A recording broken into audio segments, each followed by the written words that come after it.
कृपया अपने नेत्रों को बंद कर लीजिए।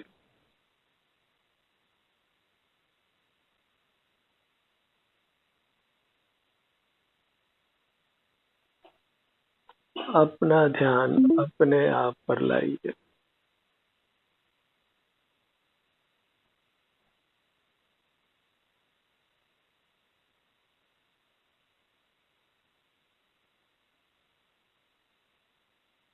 बहिर्मुखता से सारा जगत पीड़ित है।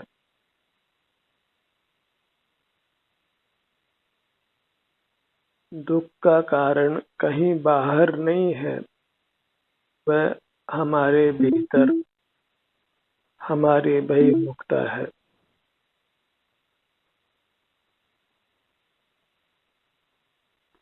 अंतर्मुखी बनिए और सदा सुखी रहिए।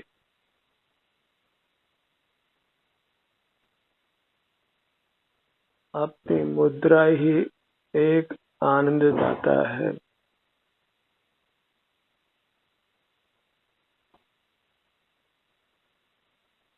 अन्य कोई पर पदार्थ सुख का कारण नहीं है।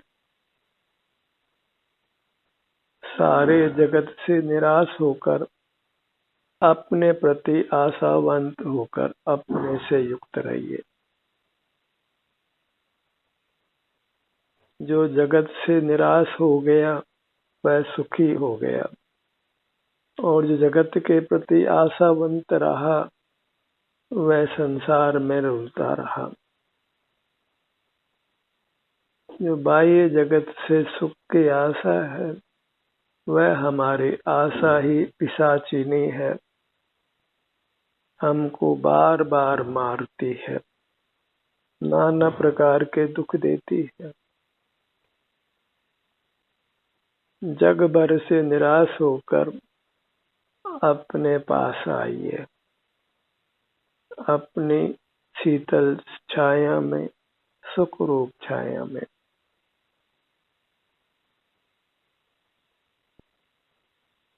सिर से पांव तक हम सुख के बने हुए हैं, बस अपने से युक्त रहने का अभ्यास कीजिए।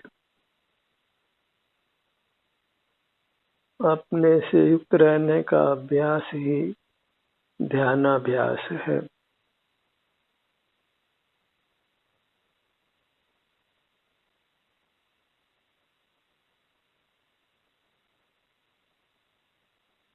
अपने आप को भीड़ भाड़ से बचाइए।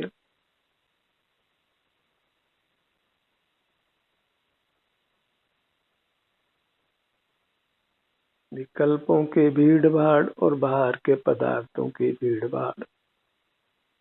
इंद्रिय ज्ञान में बाहर के पदार्थ लक्षित होते हैं, इसलिए इंद्रिय ज्ञान का निरोध कीजिए। मन से विकल्पों की मार होती है, इसलिए मन को वश में कीजिए, कुछ विचार मत करिए और इसके लिए अंतर्मुखी बनिए। सिर से पांव तक अपनी इस दिव्य काया का एहसास कीजिए। यह दिव्य काया ही आनंद मूर्ति है, भगवान है। भगवान को मंदिरों में ढूंढना बंद कीजिए, उससे कुछ भी हासिल होने वाला नहीं है। भगवान से सुख की आशा करना वह आशा पिशाचिनी है। भगवान ही सुख देते तो सारे जगत को सुखी कर देते, किसी को दुखी नहीं रखते, क्योंकि परमात्मा को दयालु माना गया है। पर कोई जीव किसी को सुखी नहीं कर सकता है। परमात्मा भी एक जीव है, हम जैसे ही, बस वे मूर्त काया से मुक्त हो गए हैं। जगत की से सुख की आशा छोड़कर वे अपने में अनुरक्त हैं, और वही हमको करना होगा, अपने में अनुरक्ति। अपने में मगनता, अपने में लीनता। अपने को पहचानिए, सिर से पांव तक ही ये मैं हूँ, ऐसा हमें अनुभव होता है। और ये अनुभव सत्यार्थ है। हम सिर से पांव तक हैं, मूर्त काया के बराबर हमारी अमूर्त काया है। बस जिसने भी इससे सुख की आशा लगाई वह सुखी हो गया, उसको निराश नहीं होना पड़ा। एक भी अपवाद नहीं है। जो भी अपने सन्मुख हुआ वह सुखी हुआ और वह परमात्मा हो गया। थोड़ा अभ्यास की आवश्यकता है।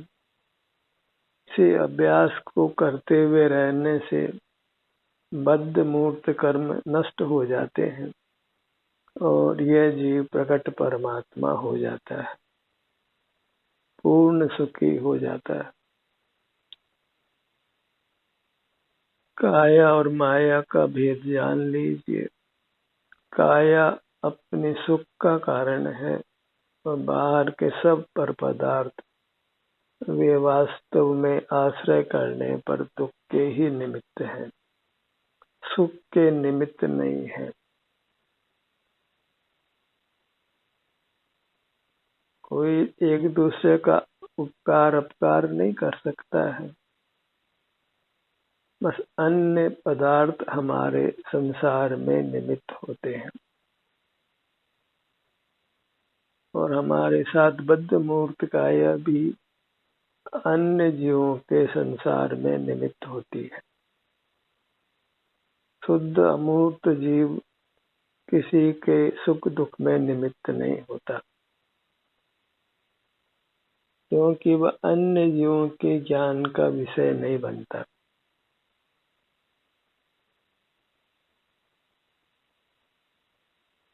अपनी मुद्रा को लक्ष्य में रखिए। जिस भी आसन में आप हैं, जिस भी मुद्रा में आप हैं, वहीं तक अपने ध्यान को सीमित रखिए।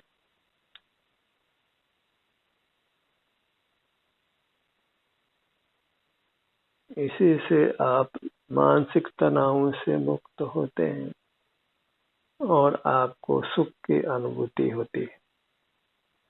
आप उत्तम स्वास्थ्य को प्राप्त करते हैं। बहिर्मुखता में हम हमारा बहुमूल्य समय नष्ट ही करते हैं।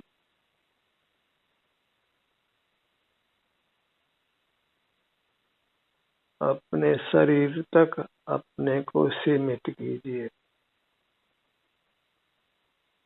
इतना ही मोक्ष मार्ग है।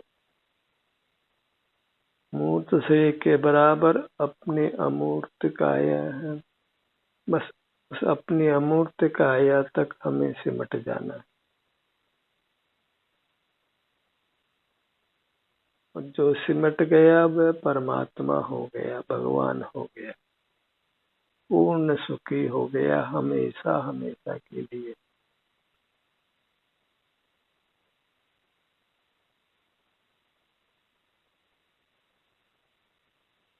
जब पानी में कछुए पर ऊपर कोई चोट पत्थर आदि गिराता है तो वह कछुआ सिमट जाता है और गहरे पानी में उतर जाता है और उसको चोट नहीं लगती है। ऐसे ही हमको सिमट जाना है, फिर हमको बाहर की कोई चोट नहीं लगती है।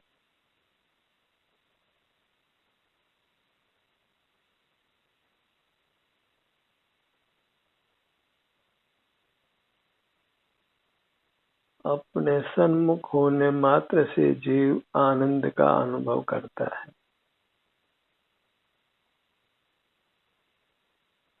हर भाग के सन्मुख अपने आप को लाइए, बारी बारी से हर भाग को स्वस्थ रखिए और सुखी रहिए।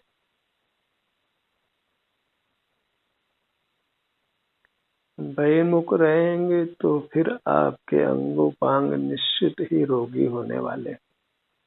और रोग के समान दुख लोक में दूसरा नहीं है।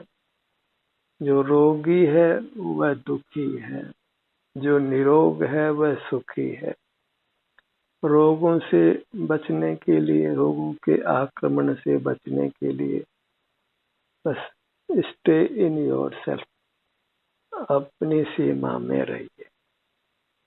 अपने देह प्रमाण तक ही अपने ध्यान को सीमित रखिए, वह भी बंद नेत्रों से, ताकि आपका ध्यान बाहर नहीं भटके, बहिर्मुख नहीं हो।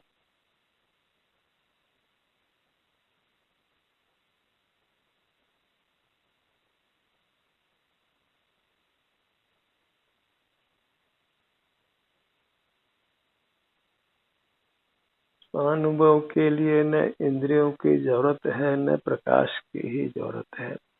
इंद्रियों को बंद रखिए और रात्रि है तो प्रकाश को भी बंद रखिए।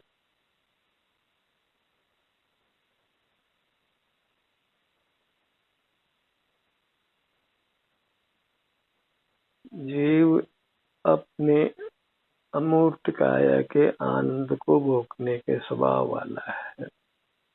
शुद्ध जीव केवल अपने अमूर्त काया के आनंद को ही भोगते हैं।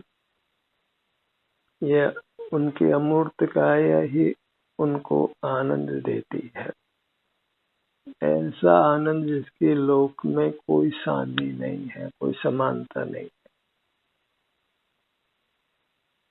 अत्यंत स्वाधीन और अविनाशी भी। बस अपने सन्मुख रहकर बद्ध कर्म को नष्ट कर दी। पुनः पुनः अपना ध्यान अपनी अमूर्त काया पर लाने से अल्पकाल में ही कर्मों का बंधन नष्ट हो जाता है। जैसे ईंधन को अग्नि दिए जाने पर वह ईंधन अल्पकाल में ही जलकर खाक हो जाता है, और ये हमारा ध्यानाभ्यास भी कर्मों को नष्ट करने के लिए अग्नि समान है, कर्म रूपी ईंधन को नष्ट करने के लिए। अपने अनुभव मात्र से, अंतर्मुख होने मात्र से हम सकल कर्मों से मुक्त होकर परमात्मा बन जाते, सकल दुखों से मुक्त होकर सुखी हो जाते, और वह सुख अनुपम है।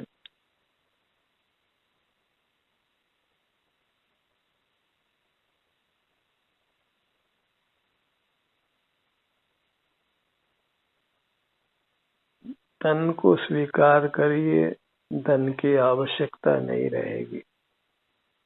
काया को स्वीकार करिए, माया की आवश्यकता नहीं रहेगी।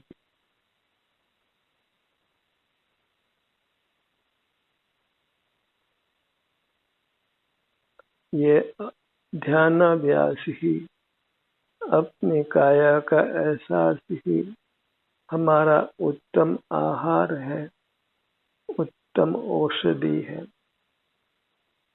और वही हमारा उत्तम निवास है।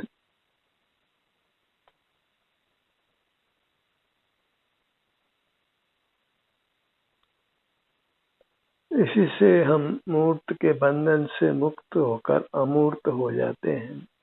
हमारा अमूर्त स्वरूप प्रकट हो जाता है, और फिर हम मूर्त जगत से प्रभावित नहीं होते।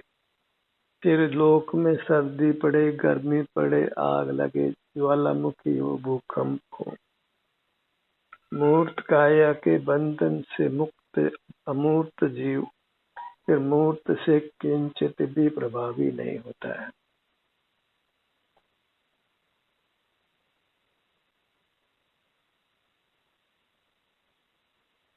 जब हमारा स्वरूप अमूर्त है तो उसकी अमूर्तता को प्रकट करने का संकल्प कीजिए।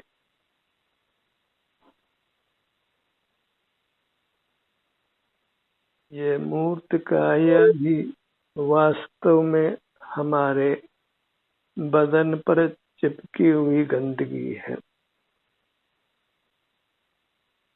और जिसको छुड़ाने का अन्य कोई उपाय नहीं है सिवाय इसके कि हम अंतर्मुख रहें, अपनी ही अमूर्त काया की सुख की स्थिति जो भी है उसका एहसास संवेदन करते हुए रहें।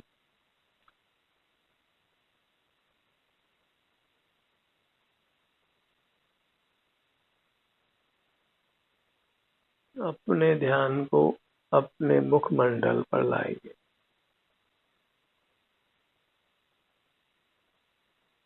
आंखों से केवल नासिका का अग्रभाग दिखाई देता है मूर्त काया का, और बिना ही आंखों के सिर से पांव तक अपने सुख दुख की स्थिति का एहसास होता है।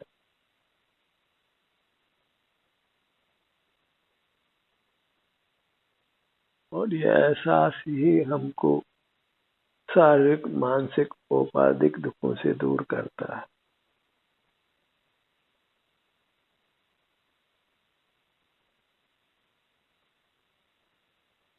सिर का भाग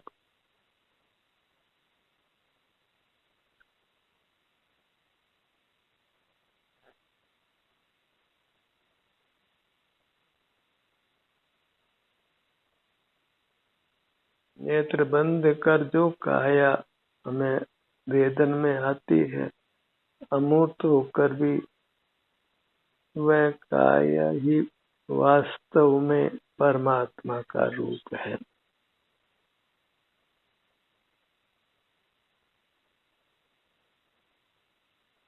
तो अंतर्मुख होकर वास्तव में हम परमात्मा से युक्त होते हैं, साक्षात परमात्मा से। जो मूर्त प्रतिमा आदि मंदिरों में है वे साक्षात परमात्मा नहीं है, वहां तो बस परमात्मा पने की कल्पना ही काम करती। पर सिर से पांव तक जो अमूर्त काया हमारे अनुभव में आती है वह वास्तव में अंतरंग में परमात्मा स्वरूप है।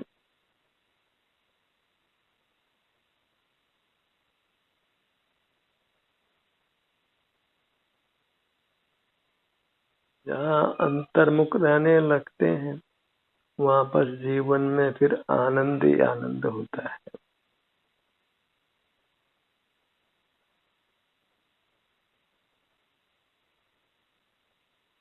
वृत्ति घनीभूत होती है, बलवान हो जाती है, और हम फिर सुगमता से अपने सन्मुख ठहर पाते हैं।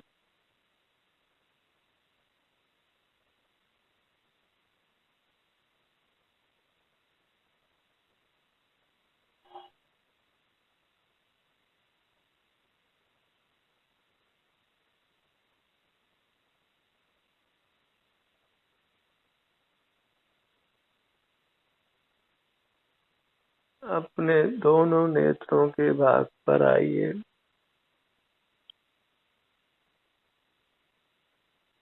नेत्र द्वंद्वे कर्ण युगले नासाग्रे छ ललाटे, नाभो हृदय शीर्षे तालु भ्रू मध्य। इस प्रकार आचार्यों ने अपने अमूर्त से के विभिन्न अंगों पर ध्यान करने की प्रेरणा दी है, उनके सन्मुख रहने की प्रेरणा दी,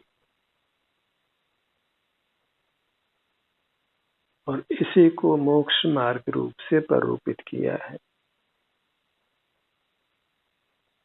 इसी विधि से जीव सकल कर्मों से मुक्त होकर परमात्मा बनता है।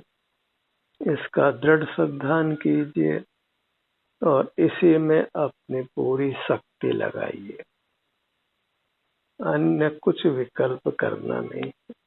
साक्षात अपनी आनंद मूर्ति से जुड़कर आनंद को भोगना है। बीच में जो कर्मों का उदय है जिससे कुछ शारीरिक वेदना होती है उससे भी आप अल्पकाल में मुक्त होंगे और अति उत्तम स्वास्थ्य प्राप्त होगा। जैसा संसार के अन्य जीवों को प्राप्त नहीं है, ऐसा उत्तम स्वास्थ्य आप प्राप्त करेंगे। सर्वांग में आनंद की अनुभूति होगी, निराकुलता होगी, चिंता तनाव मुक्त होंगे, विषयाभिलाषा समाप्त होगी और आत्म संतुष्टि, आत्म संतोष का महान गुण प्रकट होगा। जब हम अपने से ही संतुष्ट रहेंगे और बाह्य पदार्थों की इच्छा नहीं होगी, बाह्य पदार्थों का सेवन नहीं होगा, हम अपने में ही लीन होंगे। अपने नासिका भाग पर आइए, नासाग्र दृष्टि कीजिए।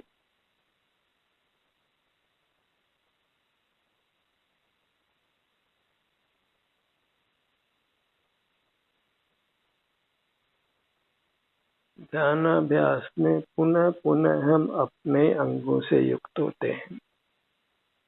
कोई नया नया प्रयोग नहीं होता है। यही प्रयोग, एक ही प्रयोग हमको परमानंद देता है, मोक्ष देता है और इसका कोई विस्तार नहीं है। बस इसकी श्रद्धा हो तो इस काम को हम सुगमता से कर सकते हैं। इस मोक्ष पथ पर हम चल सकते हैं और इस मार्ग को पूर्ण कर सकते हैं, मोक्ष रूपी गंतव्य को पा सकते हैं। और हमारी बुद्धि अगर पसरती है, फैलती है, तो फिर मोक्ष मार्ग हमसे दूर है। अज्ञान में जीव विकल्प ही करता आया है। जो केवल विकल्प ही करता है वह नपुंसक है, अज्ञानी है। उससे सुख रूपी खेती नहीं होती है, वह सदा दुख को ही भोगता है। जो अपने सन्मुख होकर निर्विकल्प रहते हैं, वे ही स्वस्थ रहते हैं और सुखी रहते हैं। किसी प्रकार की आपदा उनको नहीं आती, कोई दुख उनके पास नहीं आता। अपने ध्यान को अपने दोनों होठों पर लाई। मुख का भाग,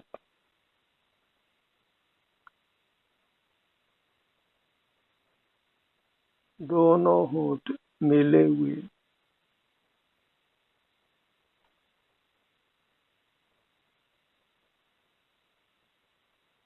मुख के भीतर आइए। दंत पंक्ति, जिह्वा और तालु और कंठ, यहाँ जो भी संवेदना है उसका अनुभव कीजिए। दंत पंक्ति, जिह्वा, तालु, कंठ।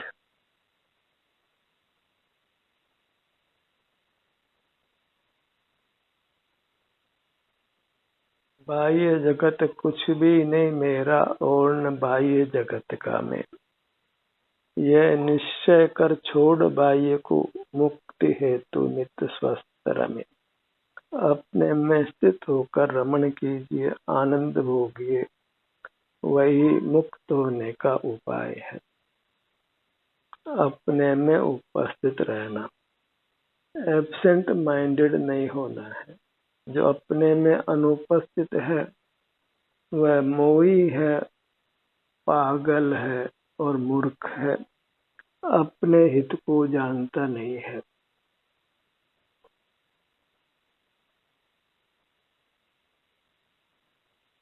दोनों कानों का भाग,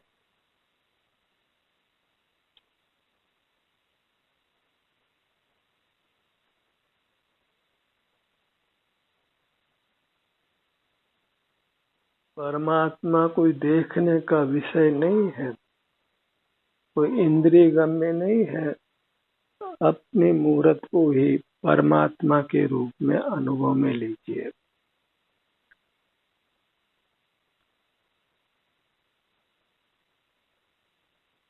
आप अनुभव गम्य है और जो अनुभव का विषय है वही परमात्मा है, वही आनंद की खान है, आनंद मूर्ति है। अपनी मूर्त ही आनंद की मूर्त है, कहीं अन्यत्र आनंद को तलाशना नहीं है। अपने ध्यान को अपने गर्दन के भाग पर लाइए।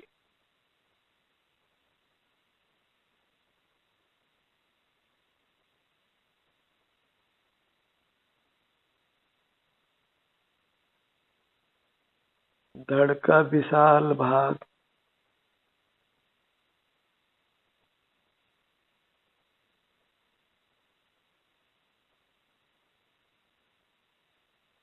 हम जिस भी अंग का ध्यान करते हैं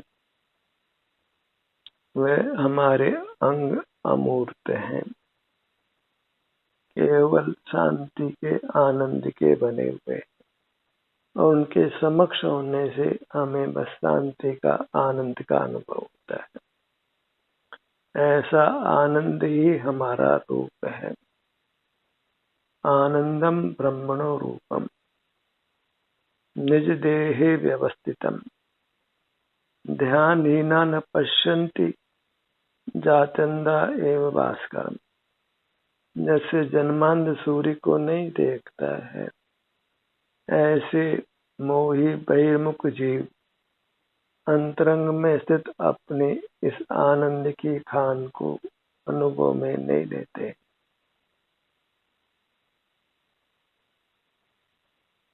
अंतर्मुख होने पर एक आनंदी आनंद का अनुभव होता है। शांति, परम शांति, सुख की दशा, उत्तम स्वास्थ्य की दशा, वही वास्तव में परमात्मा का रूप है।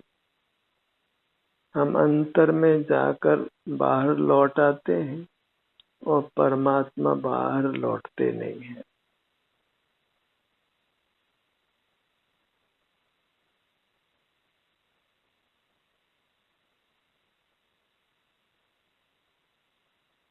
दोनों भुजाएं,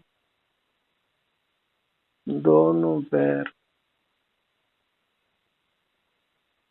सीना, पेट और पीठ,